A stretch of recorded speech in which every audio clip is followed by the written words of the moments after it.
exclusiva y excluyente de un tercero, pero que sus consecuencias, increíblemente, deben ser asumidas por persona distinta a quien las emitió. Se está refiriendo a su esposo. A su esposo, Gregorio Oviedo. Desconocimiento del principio universal del derecho penal, según el cual la responsabilidad es estrictamente individual y o personal.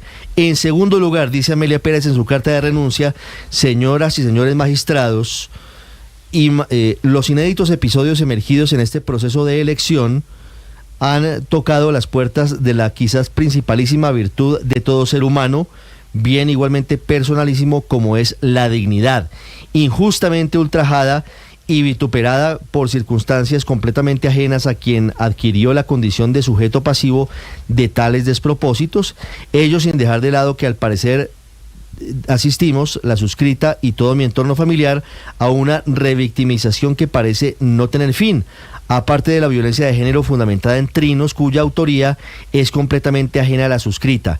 En tercer orden, señoras y señores magistradas y magistrados, la imperativa necesidad y obligación de dejar a salvo de todo riesgo y peligro a lo más preciado que existencialmente tengo, mis hijos Manuel Antonio y Nicolás Gregorio, mi compañero permanente de vida y mi familia en general. Debo advertir a ustedes que en todo este penoso y vergonzoso periplo hubo expresiones populares espontáneas que expresaron su apoyo a la posibilidad de que uno de los suyos, al menos así lo interpreto, llegara a dirigir la Fiscalía General de la Nación en un momento histórico de este país. A ellos, gratitud perenne e infinita y sinceras disculpas por no haber tenido la oportunidad de contribuirles y retribuirles en medio de la crisis que se padece. Gratitud también a los 23 magistrados que integran la corporación y de manera especial a quienes sinceramente me brindaron su apoyo. Finalmente, honorables magistradas y magistrados, dice Amelia Pérez, lo único que me guió desde el momento de la deferencia y el honor y honra de los que me hizo objeto el señor presidente de la República fue, aparte de tratar mi experiencia y conocimiento en el campo de la investigación criminal, escenario natural de la competencia de la Fiscalía General, fue el de contribuir a la consecución o al menos tratar de morigerar sus causas, de esos bienes supremos que nuestra Carta Política consagra y protege, como son la justicia social y una paz duradera para todo nuestro pueblo. Respetuosamente, Amelia Pérez Parra, con copia a la Presidencia de la República. Y está llevándola ya porque está en este momento personalmente al despacho de Gerson Chaverra. Ahora, esta Felipe, carta. dicho en la carta, la tumba a su marido, básicamente, los trinos de su marido, eso que lo dijimos, que lo revisamos aquí. Ella está diciendo, sí, esas son opiniones ajenas, el tema de dignidad tal. Felipe, la pregunta es, ¿la Corte puede elegir hoy de una terna de la cual renuncia una de las ternadas? Néstor, yo no me atrevo a hacer una interpretación jurídica porque creo que esto es inédito, o sea, que el mismo día que se iba a elegir renuncie Felipe, es que yo creo uno de los candidatos, pero yo pensaría que tienen que reconformar la terna. Siento que la renuncia porque es que la Constitución habla de una terna y ya con dos ya no es terna. Yo creo que esto ya ha pasado. No, pero no es inédito. Eso ha pasado varias veces, incluso en elecciones, por ejemplo, de procurador o de magistrado de la Corte, y dependiendo del proceso, en la etapa del proceso, pues se recompone o no se recompone la terna. En el estado en el que está el proceso no es obligatorio recomponer la terna. Es que la renuncia realmente es ineficaz. Así pasó, por ejemplo, como lo recuerda María Camila, con la candidata magistrada a procuradora María Mercedes López, que renunció el mismo día que el Congreso iba a votar para elegir Procurador General de la Nación, y pues simplemente su renuncia no se consideró. Es un buen ejemplo. ¿Usted se acuerda, Héctor, por qué renunció María Mercedes López? No lo recuerdo bien, pero el hecho es que ella estaba con Alejandro Ordóñez. ¿Sabe por qué renunció? Competía con Alejandro Ordóñez. ¿Sabe por qué renunció? El mismo día. Porque iba a perder. Porque se sentía derrotado. Porque a última hora le quitaron el apoyo. Y entonces intentan, con la renuncia, que yo sospecho que es lo mismo que está pasando con la doctora Amelia Pérez, intentan desbaratar las condiciones, y si no soy yo, pues que vuelva a arrancar el proceso. Creo que, Héctor, este va a ser el primer examen. En este momento son las 9:05. el primer examen de la Corte Suprema de Justicia. Elegimos terna Claro. con una de las ternadas renunciadas. Tiene que partir la reunión con la consideración de esa carta y responderla en el sentido de si se acepta la renuncia y por lo tanto se considera que se desbarató la terna o si por el contrario se mantiene. Que es renunciar a una candidatura, porque ella dice que la renuncia es irrevocable, es la expresión que ella utiliza, ¿no? Así es una renuncia irrevocable. Pero también es lo que los abogados dirían. Pero también es lo que los abogados dirían ineficaz, es decir, que no produce efectos, insisto, por el estado del proceso. Ya la Corte lo había dicho cuando se preguntó si el presidente podía, por ejemplo, cambiar a una candidata o no, y la Corte dijo que la terna quedaba incólume desde el momento en que la propia Corte aceptaba a los 3 candidatos y decía que hacía la manifestación de que cumplían los requisitos para ser elegidos, que es como el primer momento de una elección. Se manda una terna y quien la recibe tiene que revisar si los candidatos son elegibles, digámoslo de esa manera. Sí. Y a partir de ese momento dijo la Corte Suprema de Justicia que la terna quedaba incólume y ya ni el presidente la podía cambiar, ni nadie la podía cambiar. Así que, pues, bueno, esta terna se mantiene y hay que votar. Ojalá hoy salgamos de esto, ¿no? Qué enredo tan espantoso. Y aquí Héctor, que es el profesor en estos temas, pero hay fallos, por ejemplo, del Tribunal de Cundinamarca sobre otro tipo de ternas, por ejemplo, las ternas a alcaldía local aquí en Bogotá. Cuando la terna queda incompleta por una renuncia es necesario reconformar la terna antes de hacer una elección. Me gusta más la comparación con la terna para procurador, porque es que ya pasó. Así que más que la comparación con una terna para elegir un alcalde local. Néstor, ¿sabe que no es descartable? No es descartable que esta renuncia... ¿Se puede escoger de una terna de 2? Es que ahí hay una... Es que ya no sé, hago la pregunta, no tengo la claridad ni tengo la respuesta. No, es que la terna de 2 es hasta hace un minuto. Pero yo creo que la Corte tiene que deliberar y yo no estoy seguro de que vaya a asumir la teoría de Héctor que ya ha pasado o la teoría de no elegir. No sé. Sí. Todo puede pasar. Realmente esto hace que de nuevo empecemos desde ceros, claro, prácticamente porque al todo momento esto. de votar es que esto no cambia va a haber la discusión. 3 sino 2. Esto cambia la discusión. Claro. Entonces, Felipe, la primera discusión por lo menos va a ser, ¿se desintegró la terna o no se desintegró la terna? ¿Se desintegró, Néstor? No, yo creo que no, Felipe, porque yo creo que ya todo el proceso se dio sobre 3. Es que ya hicieron, las 3 hicieron entrevista. Pero van a escoger entre 2. Mire, ojo a este dato que Amelia Pérez acaba de llegar a la Casa de Nariño. Llegó al Palacio de Justicia, radicó la carta de renuncia en la Secretaría de la Corte y acaba de llegar al Palacio Presidencial. No quiso hablar con los medios, pero acaba de llegar a la Casa de Nariño. Sí, porque el que la ternó fue el presidente. Entonces seguramente va a renunciar o a dejar evidencia ante el presidente. Ahora, también. La buena noticia, Felipe, es que afuera de la Corte Suprema de Justicia todo está tranquilo. Hoy no hay asedio, hoy no hay manifestaciones, hoy no hay... ¿Usted se imagina la paradoja? Es decir, hace un momento estábamos peleando todos porque se hiciera la elección rápido, ¿verdad? Y ahora se dan unas circunstancias para que posiblemente la decisión se aplace. Sí. Es decir, esto es una cosa... Mire, pero paradójica. Padre, como mujer le digo una cosa. Señora. Néstor, Ricardo y María Consuelo, como mujer yo sí siento un profundo dolor y una profunda tristeza de tener que estar registrando esta noticia y a esta hora, porque es el clásico ejemplo de una carrera exitosa de una mujer además proba, capacitada, experta en estos temas, además en criminalística, según la carta que leyó Ricardo, toda una carrera exitosa de una mujer truncada por un marido egoísta. Por su esposo. Mire, qué dolor, por de el verdad, machismo de la sociedad. Esa es por el machismo de su esposo. Y de la sociedad también, que termina creyendo que ella va a ser un pelele de él, lo cual no es cierto. Es una manera, padre, usted no sabe, supongo que no sabe lo que pasaba puertas para adentro. Claro que no. Ok. 9 de la mañana, 9 minutos, los acompañamos desde Blue Radio, esta es la noticia del momento. Renuncia Amelia Pérez, la Corte Suprema de Justicia, que estaba lista para elegir a otra de las ternadas, Luz Adriana Camargo. Pero no, le iba a decir que no, pues, a propósito del comentario del padre, que todos estamos intentando que se eligiera, no, padre, no se equivoque. Hay un sector de la sociedad que ha presionado a la Corte para que no elija y que claramente va a tomar ahora este argumento de la renuncia de Amelia Pérez para decir que la terna se desintegró y que no se puede hacer la elección. En eso no nos equivoquemos. Hay unas personas que no quieren permitir que el fiscal general de la Nación próximo sea el que salga de una terna presentada por el presidente Gustavo Petro. Pero, eso Héctor, que sea claro. Pero, Héctor, la presión entonces, a la Corte ha sido para que no elija, no para que elija. Héctor, el fiscal... Ha habido de las dos, ¿no? No, pero ha habido de los dos lados. Fiscal, sí, ha habido presiones de los dos lados. O es que la ONU o es que la CIDH inmiscuidos en asuntos internos no son presión también. ¿Me recuerda la fecha hoy? ¿Hoy qué fecha es? Hoy es 12 de marzo. Hoy hace un mes se fue de la Fiscalía Francisco Barbosa, es decir, llevamos un mes de interinidad, no es que estamos hablando de una interinidad de siglos, ¿no? Que se ha retrasado la Corte Suprema de Justicia. Sí, como la que ocurrió. La Corte Suprema de Justicia, por otro lado, no creo que sea el organismo presionable que responde a intereses políticos y entonces que el uribismo o que la oposición está presionando para hacerle el favor a fulanito o para hacerle el daño a sutanito. Pero bueno, escucho teorías sobre lo que está pasando. El escenario sí es, Felipe, de todas formas, un poquito raro, ¿no? Llevamos mucho tiempo con el tema de la elección y hoy amanecimos, la Corte va a elegir a la doctora Camargo. Y 5 minutos antes de comenzar la sesión se aparece la doctora Amelia Pérez a renunciar. Y entonces cómo nos cambia la vida, ¿no?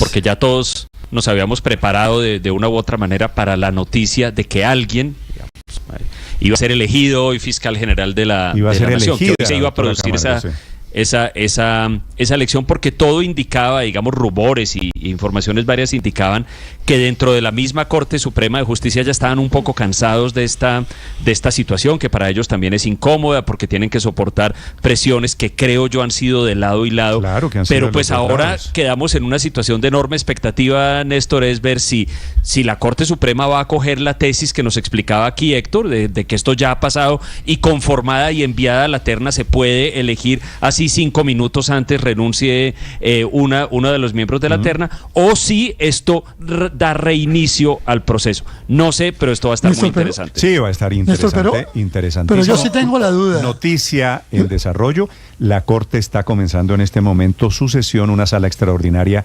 plena, los 23 magistrados, y obviamente cambia el orden del día. El primer punto en el orden del día, el único hoy, porque la sala extraordinaria era votar. ¿Usted por quién vota? ¿Usted por quién vota? ¿Cuántos votos hay? Ahora, Felipe, esto lo que quiere decir es, ¿se desintegró la terna? La aceptación de la renuncia. Sí tengo la duda. No sé cuál vaya a ser la posición de la Corte. Yo tampoco lo tengo claro. No tengo claro. Pero yo sí tengo la duda, porque dicen, bueno, vamos a votar. Vamos a ponernos en los hechos. Vamos a votar. De la terna. Dicen, no, es que ya no hay terna. Hay 2 nomás. Y... No, es que ya esa es la pregunta. La Constitución habla de una terna. Y una terna de 2 hay un lío. No es terna. No, Felipe, aquí hay un lío que no es tan fácil. Pero ha habido terna durante todo el proceso. Pero al momento de votar no, Néstor. Pero al momento de votar ya no está. Pero hoy han tenido 19 pero hoy no hay. 19 votaciones. En la última votación pero hoy no hay 9 terna. votos por ella. ¿Qué va a pasar allí?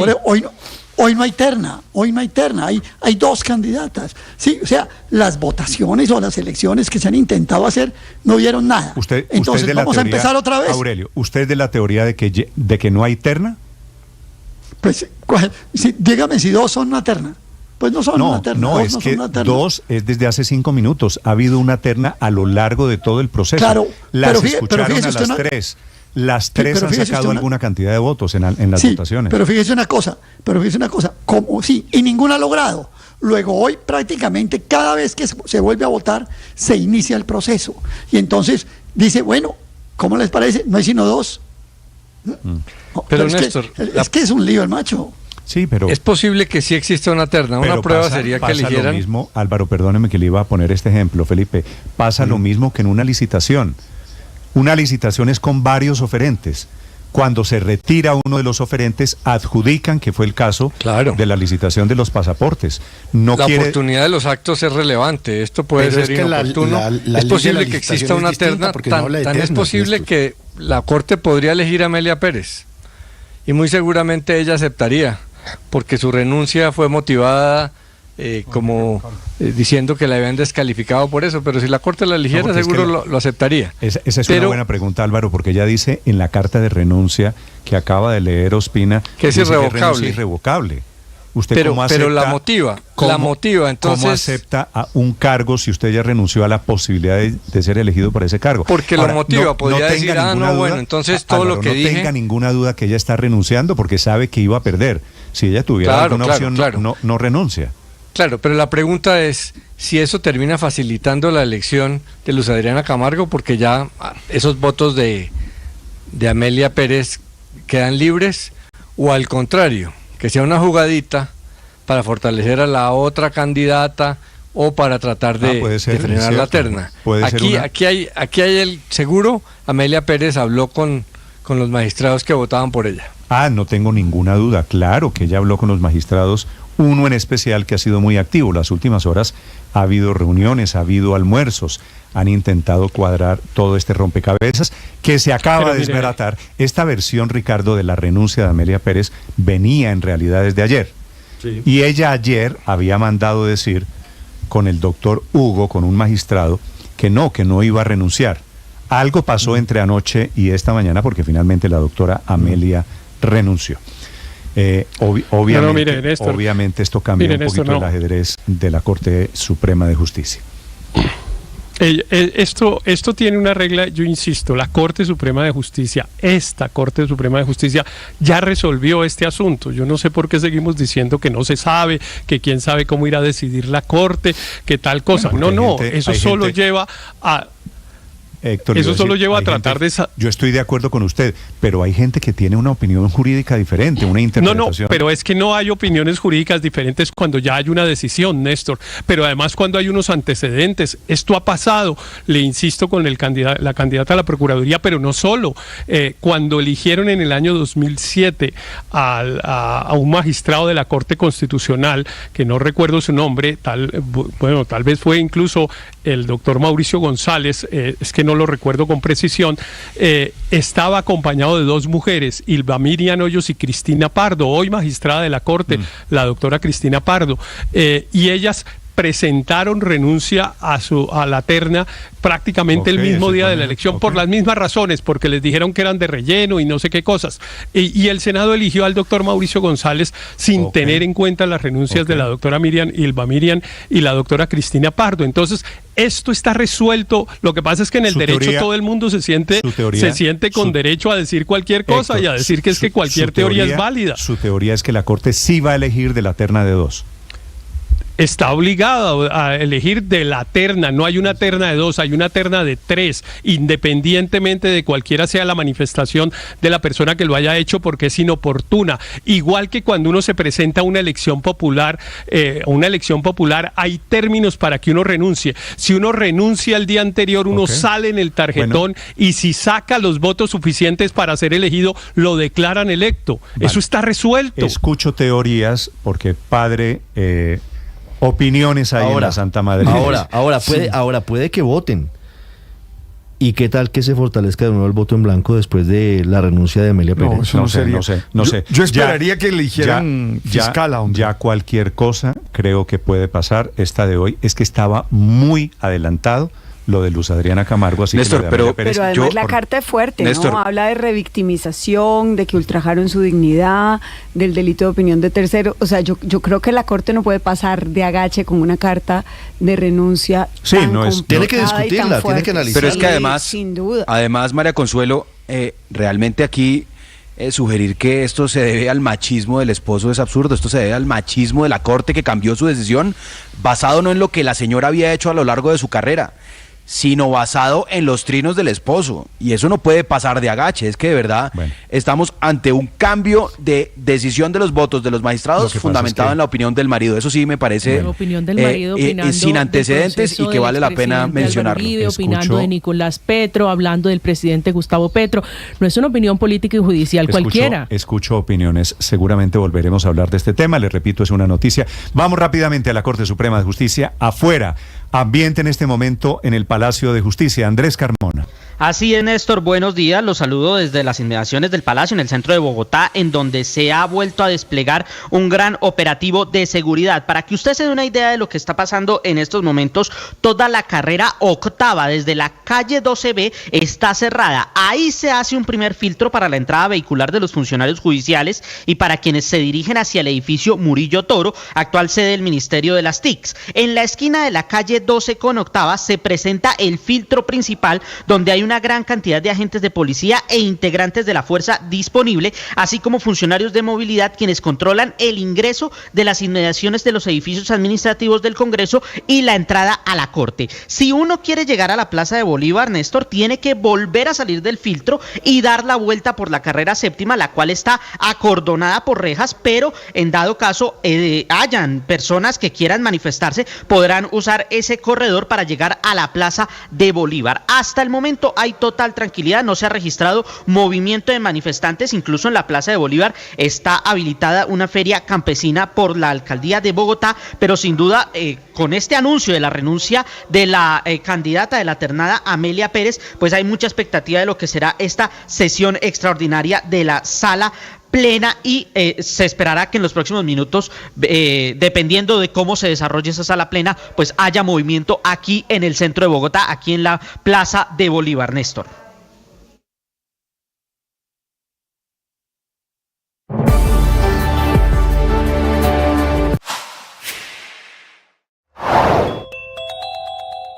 Los paisas están sintiendo que el gobierno Petro se está de alguna manera vengando con Antioquia por no haber apoyado su llegada a la Casa de Nariño. ¿Y cómo si es que esta es una región uribista por naturaleza?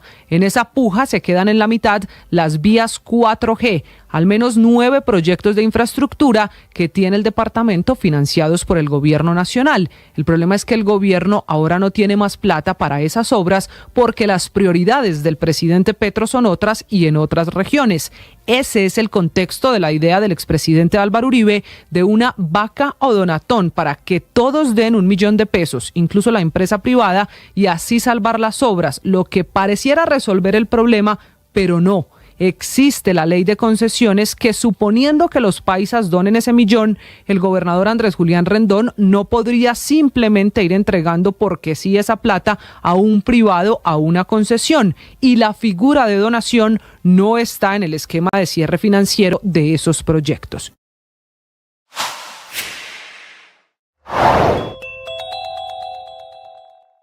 La Contraloría le está embargando los bienes a Olmedo López, que hasta hace apenas 10 días fue director de la Unidad de Gestión de Riesgo, nombrado por el presidente Petro. No solo a él, le van a embargar los bienes a los subdirectores, que van a tener que responder los 3 con sus patrimonios por el escandaloso acto de corrupción sobre los carrotanques para repartir agua en La Guajira. Ellos son Olmedo López, Sneider Pinilla, subdirector, y Víctor Mesa, el segundo subdirector, que organizaron una licitación, según encontró la Contraloría. Oigan esto, organizaron la licitación en 3 horas, los participantes tenían nexos entre sí, se presentaron con su propuesta en 11 minutos y adjudicaron con un sobrecosto de por lo menos 7.000 millones de pesos. Es decir, esa es la plata que cree la Contraloría se robaron en el contrato diseñado con el pretexto de llevar agua a los indígenas, a las rancherías, a los más pobres de La Guajira. Ese era el pretexto y al final terminaron utilizando el pretexto para robarse una plata.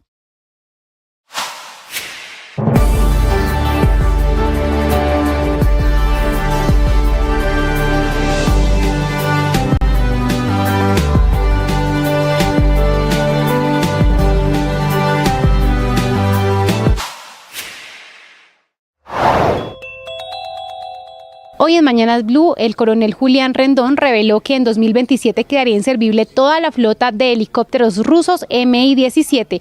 Hoy hay 11 sin mantenimiento. La carta que Salvatore Mancuso le envió a Álvaro Uribe Vélez, donde dice que compartieron un proyecto contra insurgencia y le pide comparecer ante un eventual tribunal de cierre. Y el debate por las declaraciones del presidente Gustavo Petro, quien dice que los medios embrutecen a la sociedad.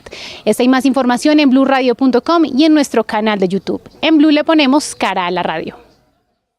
Ahora nuestro contenido no solo se escucha, también se ve. En este país, gobernador, todo es gravísimo y no pasa nada. Algunos en ese límite de la ilegalidad. Bienvenido, gracias por estar conectado. En Blue le ponemos cara a la radio, a la opinión y al debate. BlueRadio.com. En una carta, el gobierno le respondió anoche a las expectativas que había en Antioquia, pidiendo que devolvieran las vías. Estas son las 4G que están todavía en condición en etapa de construcción.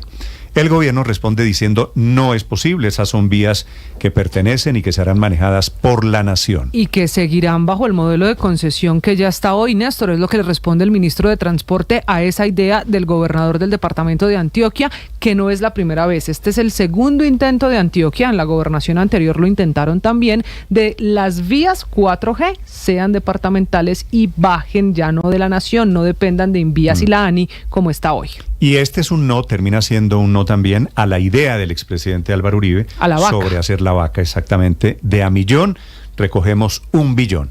Señora viceministra de Infraestructura en el Ministerio de Transporte, viceministra María Constanza García. Buenos días, viceministra. Buenos días, Néstor. Un saludo para usted, para su mesa de trabajo y sus oyentes. ¿Cuál es la evaluación que ustedes hicieron sobre esos proyectos viales, la mayoría 4G que están en Antioquia, para motivar esta carta que ustedes le dirigen al gobernador Rendón en Medellín? Bueno, Néstor, lo primero creo que hay que hacer algunas precisiones pues para entender mejor el contexto de la conversación que se está dando. Ustedes mencionan contratos 4G, pero realmente tenemos hoy una discusión frente a las obras del túnel Guillermo Gaviria que se están haciendo entre la Gobernación de Antioquia y el Invías, donde el Invías desde el año 2021 a hoy ha reservado cerca de 1.4 billones de pesos. Y ahí es donde tenemos hoy una primera discusión y es la necesidad de unos recursos adicionales de 550 mil millones de pesos. Entonces, quisiera hacer ahí como unas claridades. El año pasado giramos 405 mil millones de pesos. Este año tenemos reservado en el presupuesto del Invías 340 mil millones de pesos. El año entrante otros 320 mil millones. En total, durante la vigencia del gobierno del presidente Gustavo Petro, son 1.1 billones del presupuesto del Invías que están comprometidos en vigencia futuras para honrar los compromisos de este contrato. Y esto me parece importante y es que no es menor, Néstor, porque si usted toma hoy el presupuesto del Invías para vías nacionales, que está del orden de 4 billones de pesos, pues aquí tenemos que el 8.5% se reserva y se honra para un proyecto en particular. Entonces aquí viene una primera discusión. Se identifica la necesidad de recursos adicionales, tanto por el lado de la gobernación para que terminen sus obras, que las vienen ejecutando desde el año 2015, que hoy reportan efectivamente un avance del 90%, están hablando de necesitar más de 700 mil millones de pesos, y por el lado de los 19.5 kilómetros que le corresponden al Invías, donde ya tenemos hoy 1.34 billones de pesos con las vigencias que le acabo de mencionar en el año pasado, este año y el siguiente año, requerirse adicionalmente 550 mil millones. En el 2022 autorizamos un peaje y que la gobernación pudiese tomar los recursos de ese peaje, con el cual podemos estar hablando de una inversión o de una fuente adicional de 300 mil millones de pesos. Sí, pero entonces, viceministra, esa es una primera conversación. Pero viceministra, quedémonos en esa primera conversación porque usted tiene razón. Aquí la discusión es, por ejemplo, en el caso que usted nos trae en esta primera explicación, con el túnel Guillermo Gaviria Echeverry. Es cierto, hay vigencias futuras comprometidas para hacer estas obras, incluso desde el gobierno Santos ya se empezaban a comprometer dineros para el departamento de Antioquia. El problema, que es lo que plantea la gobernación, es que esas vigencias futuras no alcanzan, y si el gobierno nacional no tiene otros 500 mil millones de pesos para esa obra, ¿qué va a pasar? Pues ¿qué va a pasar? Que entre todos, y es en parte lo que se dice en la comunicación, estas conversaciones no son tan sencillas como necesito aquí 500 mil millones y para terminar las obras de Pacífico 1, otro 1.1 billones y para terminar el aeropuerto de allí 600 mil millones.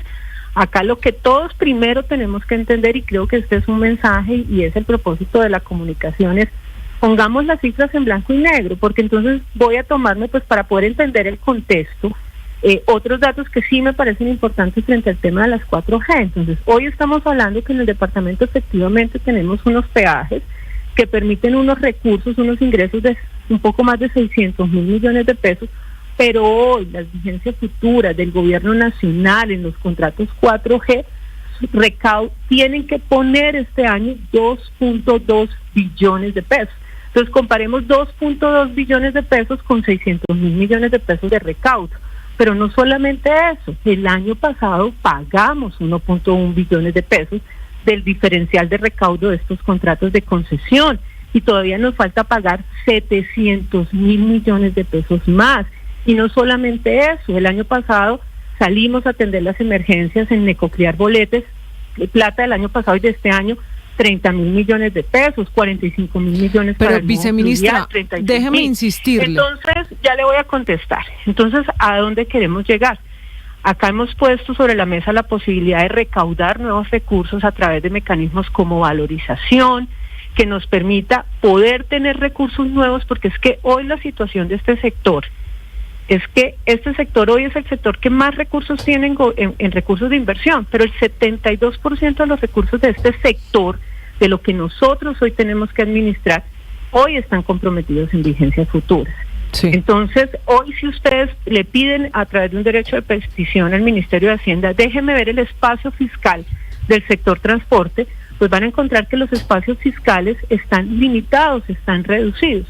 Entonces, hoy cobra mucha relevancia la posibilidad de nuevas fuentes de financiación, como es el caso de la valorización, que nos permitan recursos nuevos para poder, no solamente en Antioquia, tenemos discusiones en Chocó, terminar la vía Quibdó-Medellín, terminar la vía Quibdó-Pereira, en el Catatumbo, en el Putumayo, a lo largo y ancho del país tenemos necesidades de recursos nuevos. Hoy nuestro plan maestro habla de necesidades para los próximos años de 140 billones de pesos. Viceministra, déjeme seguir en el departamento de Antioquia. Usted también tiene razón cuando dice es que ya se ha dado mucha plata y nos pone el ejemplo de los giros que ya se han hecho, de las vigencias futuras que además están comprometidas y que van allá.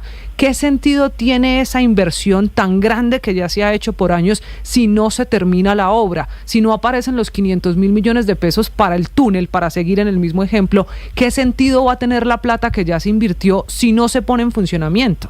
Porque no alcanza la plata. Miren, el punto es, y yo creo que nosotros, y si ustedes leen con detenimiento el oficio que firma el señor ministro, en ningún momento estamos desconociendo que no se requiera el dinero, que no tengamos que buscar mecanismos para poder honrar y conseguir esos recursos que permitan finalizar esas obras. Pero yo sí quiero hacer énfasis en lo siguiente, es que no me parece que la información y la noticia sea que no hemos girado el recurso, que vamos a un 46% de ejecución cuando nuestras No, viceministra, es que el departamento de Antioquia lo dice, reconocen que se ha hecho el giro, que la plata ha estado llegando con vigencias futuras, pero que no alcanza, y como no hay más recurso, por eso la estrategia de la vaca que propuso el expresidente para recoger la plata y terminar la obra que ya empezó, que tiene avances y que se debe poner en funcionamiento, porque si no la plata que el gobierno nacional ha girado se va a perder, va a quedar en un elefante en una obra sin terminar.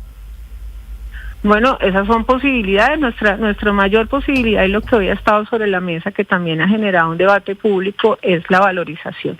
Es poder capturar parte del valor, de la plusvalía, el plusvalor que se ha generado con todas estas inversiones.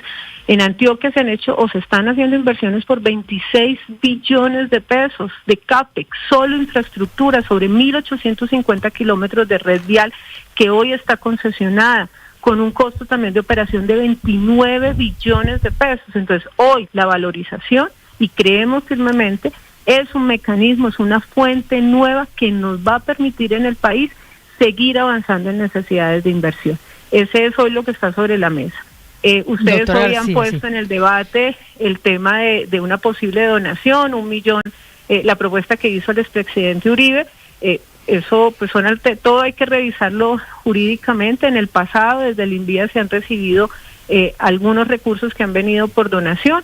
Habría que mirar las posibilidades de eso, pero creemos que realmente la posibilidad, la opción, y lo hemos planteado, es poder cobrar la valorización. Pero supongamos, viceministra, que por ese lado, por el de la valorización, se recojan 2 billones de pesos, pero aún así sigue faltando 1 billón adicional, que es lo que se propone recaudar a través de esta vaca en la que pongan todos los antioqueños. ¿Cuál es el problema con eso? En ambas hacer ambas cosas. Es que, viceministra, hasta donde tengo entendido, que solo nosotros no estamos hablando de que haya un problema. El problema lo están planteando ustedes. O sea, frente a esta propuesta, pues evaluémosla jurídicamente, revisen. Estos son contratos de obra pública. El túnel Guillermo Gaviria se hace a través de contratos de obra pública, no se hace a través de contratos de concesión.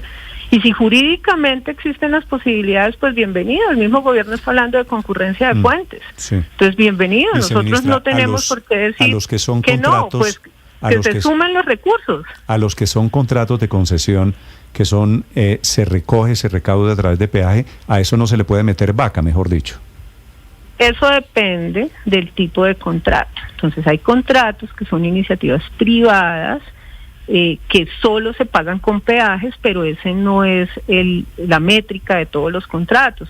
De lo que se recauda, por eso les acabo de decir, de los contratos de concesión que hay en Antioquia, solo para hablar de Antioquia, se recaudan por peajes 613 mil millones de pesos al año, pero resulta que el CAPEX de esas obras, hoy, este año, valen 2.2 billones de pesos. Entonces el gobierno nacional aporta recursos a través de vigencias futuras.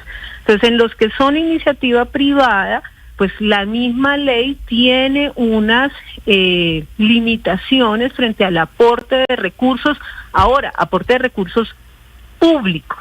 Aquí habría que mirar en calidad de qué un aporte de este puede aparecer, pero también puede, como ustedes lo han mencionado, constituirse un patrimonio que no tiene nada que ver con estos contratos, hacer otros contratos de manera independiente. O sea, yo creo que en el momento en que una alternativa como esa logre consolidarse, se tenga 1 billón de pesos disponible, pues entrará uno a revisar cuáles son los escenarios jurídicos y posibilidades para recibir en calidad de donación, porque creo que es en calidad de eso, y poder ejecutar esos recursos. En el pasado se han recibido donaciones para vías terciarias, en el Catatumbo, en otros sectores del país. Entonces yo creo que en la medida que eso se materialice, pueden haber escenarios que permita ejecutar ese recurso. Analizando riesgos. Y hacer concurrencia de fuentes. Analizando riesgos y analizando ventajas alrededor de esas obras de las que están pendientes tantas personas en Antioquia. Gracias, viceministra. Viceministra García, por acompañarnos, ha sido muy útil. La saludo, le deseo un feliz día. Muchísimas gracias, que tengan buen día. Desde el Ministerio de Transporte, la viceministra María Constanza García. Estás escuchando Blue Radio.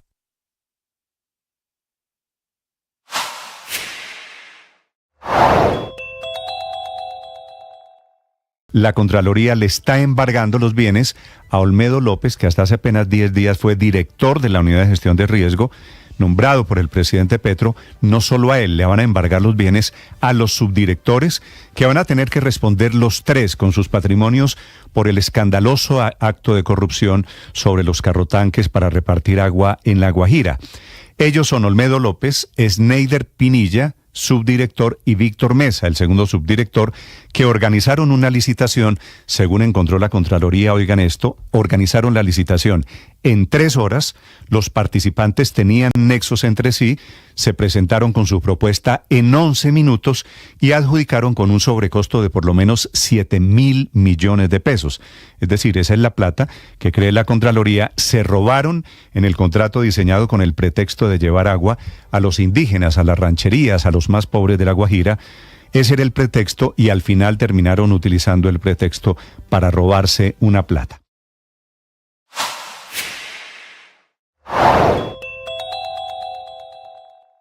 Hoy el reporte desde Riohacha es que no hay agua para llenar los carrotanques. Por primera vez, coincidiendo con el informe de una de las CIAs de la Contraloría, el presidente Petro reconoce que lo que pasó allí en la Unidad de Gestión de Riesgo con sus funcionarios parece un cartel de la contratación, y le dio la orden al nuevo funcionario, al nuevo director, Carlos Carrillo, de investigar a fondo y, si es necesario, pasar los datos a las autoridades competentes. La verdad es que las autoridades competentes hace rato están trabajando.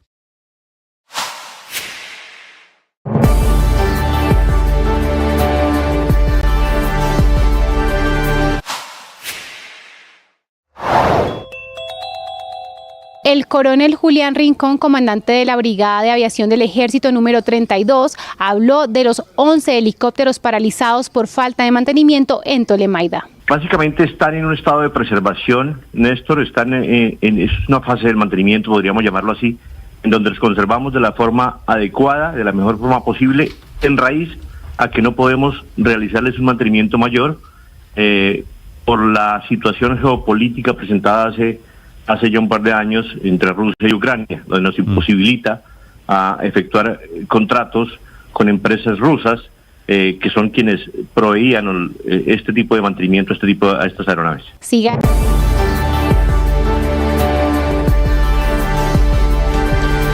9 de la mañana, 39 minutos. A continuación, algunos tips para que sepa llevar sus finanzas en medio del ciclo de reducciones en las tasas de interés. El Centro de Estudios Económicos ANIF está revelando sus proyecciones sobre tasas de interés del Banco de la República tras los datos de inflación que conocimos recientemente. Inflación que ya está por debajo del 8%. Y por eso ANIF no descarta que la otra semana el Banco de la República rebaje sus tasas de interés en 75 puntos básicos. Es decir, una disminución mucho más fuerte que las dos hechas desde diciembre de tan solo 25 puntos cada una. Y en los próximos meses seguiría bajando los intereses con mayor contundencia. ¿Esto cómo nos beneficia? En la medida en que el Banco de la República vaya disminuyendo su tasa de referencia, los bancos comerciales que nos otorgan los créditos a empresas y personas irán haciendo lo mismo. Y no solo eso, las entidades crediticias ya se están adelantando a este ciclo bajista del emisor y ellas solitas han venido disminuyendo sus intereses. La tasa de usura, que estuvo en el 47%, ha bajado al 33%, esto para tarjetas de crédito. Asobancaria calcula que desde el pico de tasas de interés el año pasado hasta hoy, los intereses de los créditos para vivienda han bajado más de 2,8 puntos porcentuales. Alcanzamos a tener créditos hipotecarios por encima del 20%. Hoy están entre el 15 o el 16% en promedio, aunque algunos bancos ya ofrecen el 12%. Y se espera que los intereses bajen aún más, ya que las decisiones del Banco de la República se demoran unos meses en llegar hasta el usuario final. Y otra cosa muy importante, si usted adquirió un crédito el año pasado, cualquiera que sea, cuando tuvimos ese pico de tasas de interés, debería en este momento cotizar con diferentes bancos para que le compren esa cartera y le ofrezcan hoy una tasa de interés más bajita, y así usted se ahorrará una platica en los pagos de intereses. En medio de las caídas en las tasas de interés, la compra de cartera este año será una buena estrategia para aliviar la carga financiera de los hogares colombianos.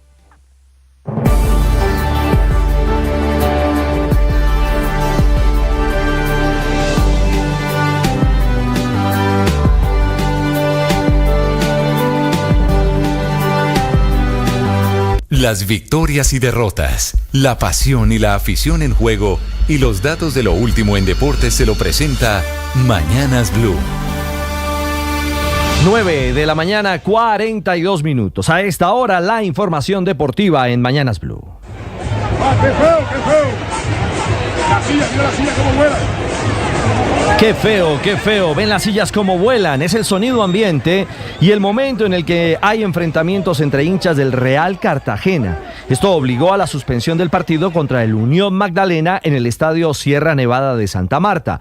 Fue en la tribuna oriental. Golpes, palos, sillas, bengalas, insultos entre seguidores del club heroico. Hechos que detuvieron el juego apenas comenzando el segundo tiempo del partido. Real Cartagena ganaba 2-1 con un Teófilo Gutiérrez encendido. Teo participó en los dos goles heroicos, el primero con un remate y el segundo con una asistencia. Al final, Unión Magdalena empató 2-2 y el técnico del Real, Alberto Suárez, se enfrentó en la conferencia de prensa con un periodista samario.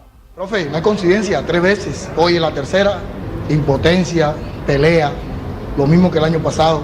No había bajado este año a rueda de prensa, bajé porque vino usted, me da la papaya y bueno, aquí estoy. ¿Cuál es el resentimiento? Cuéntale a Colombia cuál es el resentimiento que tienen con estos colores y con Unión Magdalena. Muchas gracias. Hombre, no habías bajado y eres tan descarado que decís que bajas porque vine. ¿Por qué no te liberas? Anda de un psicólogo que te ayuda a liberarte de Suárez. Porque es que no puede ser que con una actividad que es el cuarto poder del Estado, vengas con los resentimientos. Los resentimientos son tuyos, la rabia es tuya.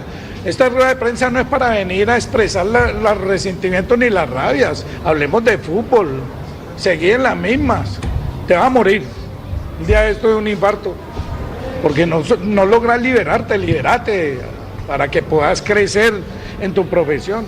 ¿Qué está pasando en las conferencias de prensa? Me diste papaya, le dice el comunicador. Bueno, con el empate, Real Cartagena es cuarto con 12 puntos, mientras que Unión Magdalena es séptimo con 10. Hoy en la primera B, el líder, Atlético Huila, que tiene 15 unidades, recibe en Neiva al Cúcuta Deportivo, tercero en la tabla con 14 puntos.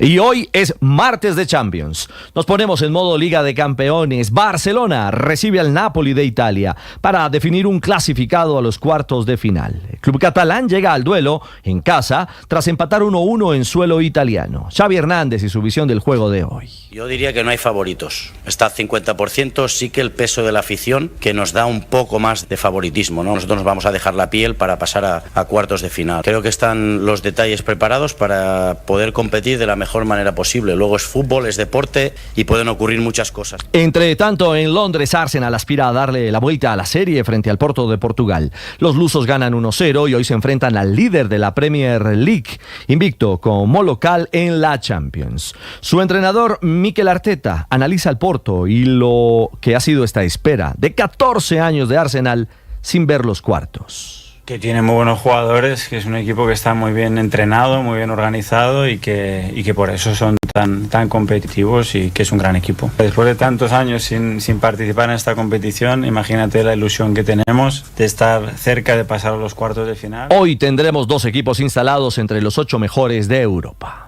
Mirada, tira atrás con Sadio Mané. Mané y el servicio. El disparo. Quedaba suelto. Cristiano, no puede ser. No te la creo. No te la creo. No te la creo. No te la creo. ¿Cómo falló esto, Cristiano?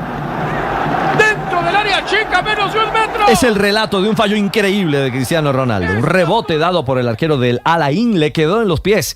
Dentro de las 5,50 y con el arco sí a disposición, envió afuera la pelota. Cristiano tuvo revancha al marcar un penalti que igualó la serie por la Champions League asiática y dejó la definición en la serie de cobros desde el punto penalti. Allí, su equipo, el Al-Nassr, quedó eliminado. Unanimous decision for Ingrid Valencia. Como lo dice el comentarista europeo, los puños de nuestra Ingrid Valencia ya están clasificados a París 2024.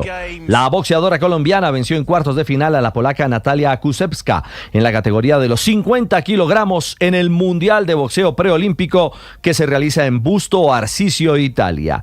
Ingrid Valencia se clasificó a semifinales de este Mundial y de inmediato puso su nombre en sus terceros Juegos Olímpicos. Y ahí está para el colombiano la victoria.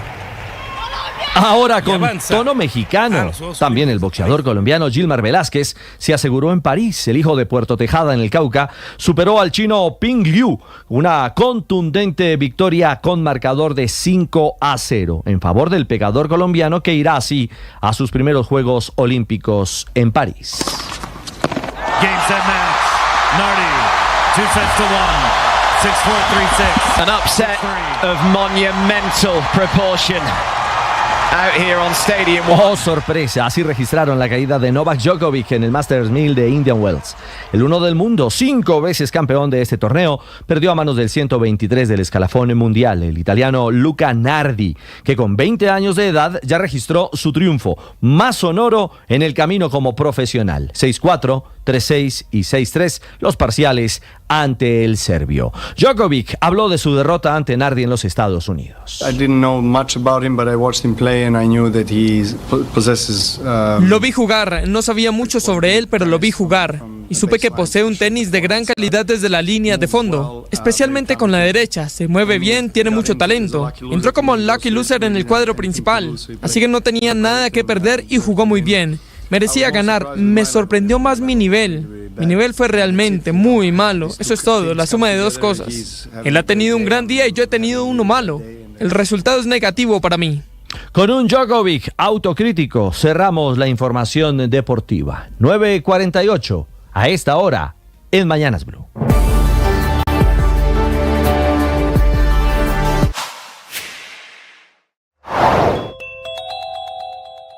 La La misma aviación del ejército enciende esta mañana una luz de alerta por la falta de mantenimiento para 11 de 20 helicópteros rusos Mi-17 que están paralizados en Tolemaida como consecuencia de la guerra entre Rusia y Ucrania, porque Rusia es la que debería hacer el mantenimiento y obviamente ayudar a Colombia en este momento no les parece una prioridad. Tan grave es la situación que el Ministerio de Defensa evalúa esta mañana 3 opciones. 1, esperar que pase la guerra, ya van más de 2 años, dejar los helicópteros en tierra.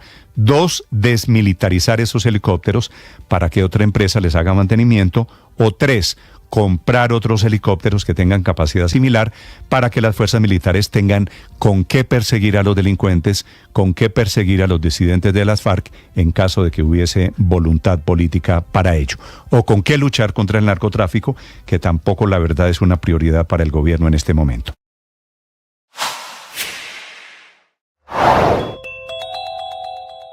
Problemas económicos para todos los colombianos que traería la reforma pensional de Gustavo Petro, como lo advierte la calificadora de riesgo Standard & Poor's, que en un informe el día de ayer sobre reformas pensionales en América Latina, en las que estudia, las que se debaten en Chile y Perú, las que fueron aprobadas en los últimos 5 años en Brasil, México y Uruguay, analiza también dentro de ese paquete la reforma pensional del gobierno Petro, sobre la cual concluye implica un mayor nivel de deuda pública y podría llevar a una reducción en la calificación soberana o el puntaje de buena paga de la nación colombiana. Conclusión de Standard & Poor's tras analizar los números y promesas de la reforma y concluir que amplía el papel del sector público en detrimento de los fondos privados, con medidas que obligan a todos los colombianos, sin excepción, a tener que cotizar en el sistema público, quieran o no quieran, les guste o no les guste, el equivalente a 3 salarios mínimos, umbral sobre el cual todas las personas del país tendrán que cotizar a la fuerza a Colpensiones para ayudar a financiar, entre otras,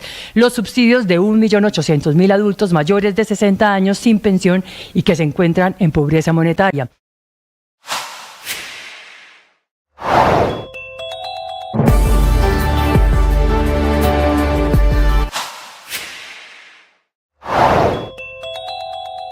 Se acaba de estrellar un avión ruso, un avión militar partiendo de la ciudad de Ivanovo. Las imágenes que hemos visto ahora mismo a través de redes sociales indican que efectivamente se ha producido ese accidente de un Il-76. Es un avión de transporte pesado de largo alcance que tiene ala alta y 4 motores de turbina que están instalados bajo las alas. Las imágenes que, como digo, se han publicado a través de redes sociales sugieren que hay algún tipo de problema entre los motores que se encuentran en la banda de estribor, es decir, los motores 3 y 4. Se puede observar cómo hay una columna de llamas y una columna de humo y el avión va perdiendo altura de manera significativa hasta que finalmente colisiona con el suelo. Las primeras informaciones apuntan a que a bordo había 8 tripulantes y 7 pasajeros. Todo esto sucede cuando esta noche al menos 7 regiones de Rusia han sido atacadas con drones ucranianos, en el mayor ataque dentro de Rusia atribuido a Kiev en los últimos meses. Uno de esos ataques ha alcanzado la principal central de refinería de petróleo del territorio ruso como consecuencia de esos bombardeos por parte de la aviación ucraniana. Esto es lo que está pasando y lo que se ha perdido. Les ampliamos las noticias en esta muy movida mañana de martes. Comenzó la sesión de sala extraordinaria, sala plena, que está, Felipe, ojo a este dato, los magistrados 23 en la sala de audiencias de la Corte Suprema de Justicia, reunidos sin teléfono celular. No tienen comunicación con el mundo, decidieron fijar reglas de juego, están sesionando a puerta cerrada, sin comunicación con el mundo exterior. Usted ya sabe para qué, ¿no? Hay demasiada tensión, Néstor. Lo que sí podemos contarles a los oyentes es que la Corte está absolutamente sorprendida con esta renuncia de Amelia Pérez y entiende que son momentos cruciales con base en lo que van a definir. Entonces hay teorías porque está en este momento, Felipe, al tiempo, óigame este escenario, al tiempo con la sesión de sala extraordinaria plena en la Corte Suprema de Justicia, en la Casa de Nariño, 2 cuadras más hacia el sur, la doctora Amelia Pérez sentada en una sillita esperando que el presidente Gustavo Petro la atienda. Y entonces, si usted junta ambas escenas, usted dice, bueno, ¿qué va a hacer el presidente ante la renuncia de la doctora Amelia Pérez? El gobierno, hay personas dentro del gobierno que están hablando de que se podría reconfigurar toda la terna. Quiere decir, como renunció Amelia Pérez, se retira la terna y se presenta una nueva terna. Y en la Corte hay dos interpretaciones distintas. Una, que la terna está configurada, que pueden elegir de entre los nombres que hoy están, incluyendo a Luz Adriana Camargo, a Ángela María Buitrago y a Amelia Pérez, así haya renunciado, pero hay otro grupo de magistrados que consideran que deberían pedirle al presidente de la República no que presente una nueva terna, sino que la complete, que agregue la tercera persona, la que falta para la terna. Que reemplace a Amelia Pérez, exactamente. Sí, que aquí hay inegibilidad. Seguramente los que han estado votando en blanco. Esos magistrados que están diciendo eso, dice pues que ya no hay terna, tienen que mandar. Seguramente los que han estado votando en blanco tienen esa tesis, no porque la tesis jurídica es totalmente... Pero no es difícil imaginar, porque es que la tesis jurídica es clara. Que están diciendo hay precedentes. Por prestigiosos que sean los abogados en las redes, por prestigiosos que sean los abogados que estén diciendo en las redes lo contrario, la Corte Constitucional ha dicho lo contrario, la Corte Suprema de Justicia ha dicho lo contrario, el Senado ha actuado en sentido contrario. En todos los casos se ha aceptado que una vez el proceso se adelanta aceptando las hojas de vida, a partir de ese momento la terna queda absolutamente incólume, que ni la renuncia ni el cambio por parte de quien lo haya postulado es eficaz. Eso hay varios casos. Y los dos casos no es solo uno. Cita, ¿cierto? Hernando Yepes Arcila para la Corte Suprema, por ejemplo. Mauricio González, como decía Héctor, renunció la doctora Cristina Pardo. Claro, pero incluso en el caso de, estuve revisando, Ricardo, y en el caso del doctor Mauricio González y las renuncias de la doctora Ilva Hoyos y la doctora Cristina Pardo, aceptaron la renuncia por una razón, porque el Senado no había revisado las hojas de vida y no había dado el aval para que adelantara la elección. Entonces, en ese caso en particular, el presidente de la República envió 2 nuevos candidatos que fueron finalmente los que participaron en la competencia con el doctor González. Es que es aquí lo fundamental, lo acaba de decir la Corte Suprema, Néstor, es el momento en el cual se produce la renuncia o el cambio. Aquí hay un caso, usted hace bien en mencionar el proceso de Mauricio González, que puede tener similitudes, puede tener diferencias. ¿Sabe cuál es una diferencia grande con lo que pasó esta mañana, Héctor? Que la doctora Amelia Pérez motivó su carta de renuncia. Y me dicen que hay un sector de magistrados en la Corte Suprema de Justicia que están incómodos / molestos. Lo que pasa es que casi que los acusó. Perdóneme usted. En la Corte hay varias interpretaciones a esta hora, Héctor. Entonces, claro, si nos ciñéramos a esa jurisprudencia, yo creo que tendrían que elegir. Pero Héctor, es que hoy van a elegir. Yo sí creo que hoy está todo dado para que elijan, Ricardo. En la Casa de Nariño, puedo anticiparle que están esperando a que la Corte les pida que reconfiguren la terna. Es decir, el escenario ideal para el presidente Petro a esta hora es que le pidan que reconfigure la terna. No, todo lo contrario, Ricardo. ¿De qué le va a servir al presidente dilatar la elección? Lo que necesita el presidente es que le elijan fiscal lo antes posible. Pero es que pero permítame, la candidata del presidente evidentemente la candidata del presidente era Amelia Pérez. Bueno, pues no estoy tan seguro de eso. Están pasando cosas muy interesantes. Si me permite, Luis Ernesto, vamos a la Corte Suprema de Justicia para informarle a los oyentes de Blue Radio a esta hora de la situación. Ya comenzó la sesión, están los 23 magistrados en este debate que ustedes están escuchando. Este es muy posiblemente muy parecido a lo que pasa allí. Elegimos, se desintegró la terna, no elegimos, ¿qué puede hacer el gobierno? Con teléfono apagado están los magistrados. ¿Cómo van a votar? Primero le aceptan la renuncia a la doctora Amelia Pérez, es decir, están pasando cosas en este momento que se las contamos aquí en vivo y en directo. Desde la Corte Suprema, Juan Esteban Quintero. Néstor, pues son muchas las interpretaciones jurídicas y también la incertidumbre que se vive aquí en el Palacio de Justicia. Pues nosotros los periodistas quedamos vestidos y alborotados porque aún no conocemos claramente cuál va a ser la decisión que va a tomar esa sala plena y si nos van a dar declaraciones al final de este encuentro. Pero volviendo a ese tema que ustedes estaban discutiendo, la información que se viene manejando aquí es que una tesis dice que se puede elegir entre las 2 ternadas que quedan, otra que se debe devolver la terna para que el presidente la reconfigure por la dimisión de una de las candidatas y otra que la Corte aplace para estudiar la situación de fondo. Pero también consultamos a un abogado penalista, Alejandro Tres Palacios, que nos amplía un poco la información de esto que está sucediendo en este momento en el Palacio de Justicia. En mi opinión, muy respetuosamente, el señor presidente de la República debe integrar la terna porque no existe un mecanismo que pueda sustituir la presencia de esta persona en esta terna, y en nuestro modelo constitucional la Corte debe elegir de 3 candidatos o candidatas. Por otro lado, Néstor, le cuento que lo que podemos evidenciar en la Plaza de Bolívar es que también se vive calma, incertidumbre, pero calma. No, tampoco vemos ningunos manifestantes a esta hora. Juan, gracias. Es decir, lo primero que van a decidir, Ricardo, en este momento es si pueden elegir después de la renuncia de esta mañana. Sí, primero discuten la renuncia, leen la renuncia. Le aceptan la renuncia. Sí, seguramente la aceptan y luego definen si votan o no votan. Y ahí veremos qué pasa, porque estas próximas horas van a ser muy interesantes. Y al otro lado, el gobierno sintiendo y no descarte cómo se ha movido el tema político alrededor de la elección de fiscal. Y no descarte una, Néstor, señor, aplazar la votación para estudiar si sí deben pedir reconfigurar la terna o no. Es que acuérdese... creo yo que es la que va a hacer. Acuérdese, Aurelio, que esto de hoy era una sala extraordinaria.